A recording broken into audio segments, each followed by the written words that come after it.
Bismillahirrahmanirrahim. Assalamualaikum warahmatullahi wabarakatuh. Baik, di sini saya akan memenuhi tugas ujian akhir semester dari mata kuliah Ulumul Quran. Kata ulum berasal dari bahasa Arab yang merupakan gabungan dua kata atau idofi, yaitu ulum dan Al-Quran.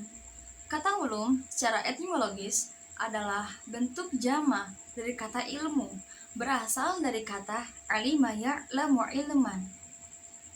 Ilmu merupakan bentuk masdar yang artinya pengetahuan dan pemahaman.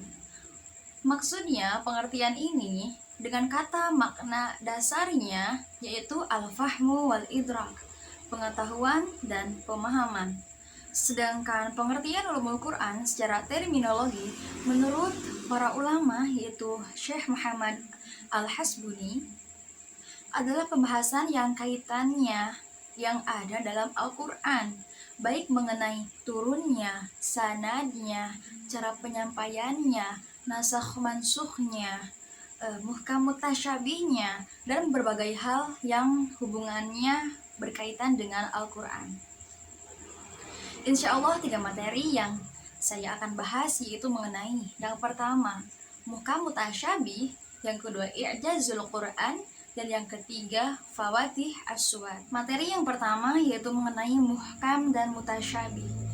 Pengertian dari muhkam yaitu ayat yang jelas maknanya, tidak memerlukan penafsiran ayat lain.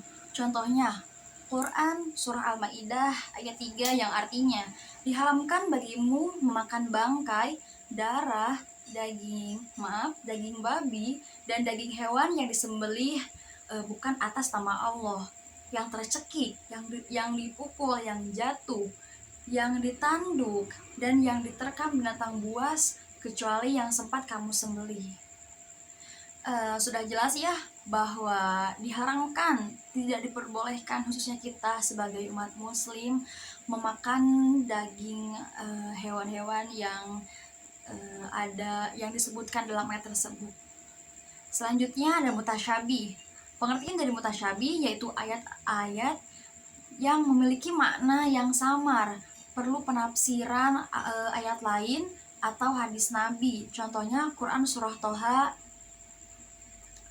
ayat 20 yang artinya yaitu Tuhan Maha Pemurah yang bersemayam di atas arasy. Timbul pertanyaan, bagaimana Allah Subhanahu wa taala bersemayam? Bentuk mutasyabih yang ini tidak mungkin untuk dipertanyakan ya, sebab tidak mungkin untuk bisa diketahui hakikatnya. Materi yang kedua yaitu mengenai i'jazul Quran atau kemu'jizatan Al-Quran. Menurut Quraisy Shihab, kata mukjizat berasal dari kata i'jaz yang artinya melemahkan atau menjadikannya tidak mampu. Secara istilah, kemukjizatan dapat dipahami oleh para ulama sebagai peristiwa di luar kebiasaan, tetapi tetap bisa diterima oleh akal yang Allah anugerahkan kepada nabi-nabinya sebagai bukti kenabiannya. Adapun Al-Quran merupakan bentuk masdar dari kata qara'a yang berarti membaca. Sedangkan menurut istilah Al-Quran adalah kalam Allah yang diturunkan sebagai wahyu kepada Nabi Muhammad melalui perantara malaikat Jibril alaihi salam. Mengenai kedua definisi, baik dari mukjizat maupun Al-Quran, maka dapat dipahami bahwa kemukjizatan Al-Quran merupakan sisi atau aspek istimewa dari Al-Quran sebagai kalam Allah. Nah, di sini ada pembagian kemukjizatan Al-Quran, ada 3. Yang pertama dari bahasa, sains, dan tasyri atau perundungan. Dari bahasa, dari segi bahasa tidak ada yang dapat menandingi gaya bahasa dalam Al-Quran sekalipun itu pakar-pakar bahasa. Buktinya dapat diambil dari peristiwa Walid ketika beliau datang kepada Rasulullah, kemudian baginda Rasulullah membacakan Al-Quran kepadanya. Bacaan Rasulullah seakan melembutkan hatinya Al-Walid. Dan yang kedua yaitu sains. Dari segi ilmiah dalam surat Ali Imran ayat 190 sampai 191 yang menjelaskan tentang kejadian pertukaran siang dan malam. Yang ketiga yaitu dari tashri atau perundungan. Dari segi tashri, Al-Quran bermula dengan mendidik individu dalam kefarduan dan ibadah, contohnya sholat, zakat, dan haji. Materi yang ketiga yaitu mengenai Fawatih As-Suwar.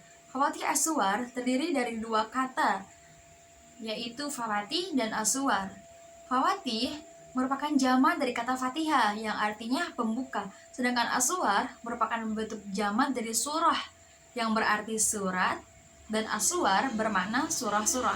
Dengan demikian, Fawatih As-Suwar secara harfiah berarti pembuka surah-surah. Ibnu Abi al-Asba' memaparkan bahwa pembuka-pembuka surat itu bertujuan untuk menyempurnakan dan memperindah bentuk-bentuk penyampaian, baik dengan sarana berupa pujian maupun melalui huruf-huruf. Salah satu contohnya yaitu pembuka surah yang diawali dengan hamdalah atau pujian dalam Quran surah Al-Kahfi yang berbunyi Bismillahirrahmanirrahim. Alhamdulillahilladzi anzala ala abdihil kitab. Dan yang kedua, pembukaan surah yang diawali dengan perintah, yaitu qul, katakanlah. Dan yang ketiga yang diawali dengan huruf qasam, yaitu wal asri. Dan huruf qasam itu ada 3. Yang pertama alif, wawu, dan iya. Dan yang ketiga pembuka surah yang diawali dengan syarat, contohnya idza jaa. Dan yang kelima pembuka surah yang diawali dengan pertanyaan, contohnya alam taro. Nah, dan yang keenam yang diawali dengan doa, contohnya wailul likulli. Dan yang ketujuh, contoh yang terakhir, yaitu dengan oleh karena kebiasaan atau huruf elat, contohnya ila. Nah, mungkin cukup sekian dari saya. Mohon maaf apabila banyak salah. Akhirul kalam, Wassalamualaikum warahmatullahi wabarakatuh.